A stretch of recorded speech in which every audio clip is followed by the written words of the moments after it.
Ladies and gentlemen, this is Vizag Satya. Right now we are at Chilukuri Balaji temple Hyderabad. మొన్న ఫిబ్రవరి 7వ తారీఖున కొంతమంది దుండగులు హిందువులు ముసుగులు వేసుకొని వచ్చి రంగరాజుని మీద దాడి చేశారు.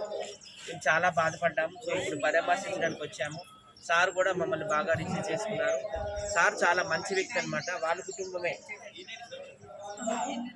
వందలాది సంవత్సరాలుగా ఈ టెంపుల్ని రన్ చేస్తున్నారు. ఎవరి దగ్గర రూపాయి దక్షిణ కూడా తీసుకోరు. అలాగే ఈ టెంపుల్లో 108 సార్లు ప్రదక్షిణ చేస్తే మనం అనుకున్న కూడా నెరవేరుతుంది.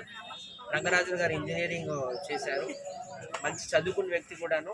అలాగే ఆయనకి మంచి మంచి వాళ్ళతో కూడా సంబంధాలు ఉన్నాయి. నోబెల్ అవార్డు విన్నర్ దలై మామాతో కూడా ఆయనకు మంచి సంబంధాలు ఉన్నాయి. ఆయన మీద దాడి జరిగిన తర్వాత పెద్ద పెద్ద వాళ్ళందరూ కూడాను ఆయన పరామర్శించారు. రేవంత్ రెడ్డి గారు ఫోన్ చేశారు. అలాగే పవన్ కళ్యాణ్ గారు కూడా ట్వీట్ చేశారు. అలా కేటీఆర్ గారు అయితే డైరెక్ట్గా వచ్చి పరామర్శించారు. సో ఈ దాడిని మేము ఒక హిందూ పౌరులుగా తీవ్రంగా ఖండిస్తున్నాము. ఆయనకి మా సపోర్ట్ ఇప్పుడు కూడా ఉంటుంది. ఓం నమో వెంకటేశ్వర. ఓం నమో వెంకటేశ్వర.